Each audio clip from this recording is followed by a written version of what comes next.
سلام به علاقه‌مندان گوهر تراشی. این قسمت تراش کابوشن. تراش رو با دیسک تراش زب شروع میکنم با زاویه حدوداً 30 درجه و تمام وجه‌های گوهر رو مرحله به مرحله تراش میزنم. هدف اصلی این مرحله شکل‌دهی گنبد اولیه هست. حواستون باشه حرکت‌ها باید کنترل شده، یک نواح و با حالت رفت و برگشتی یا همون حرکت گهواره‌ای باشن. گوهرسنگ رو خشک کنید چون وقتی گوهرمون خیسه آب عیب‌ها رو میپوشونه و پله ها، فرو رفتگی ها و اشکالات تراشمون دیده نمیشن.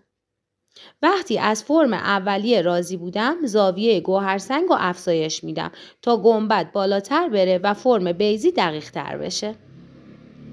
وقتی بیضی تقریبا کامل شد از دیسک تراش نرمتر استفاده میکنم تا خشهایی که از دیسک تراش زبتر به جا مونده رو از بین ببرم.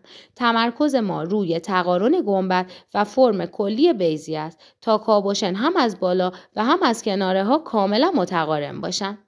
وقتی از فرم اصلی راضی بودیم تراش ما کامل شده و گوهر ما آماده برای مرحله بعد یعنی پولیش است.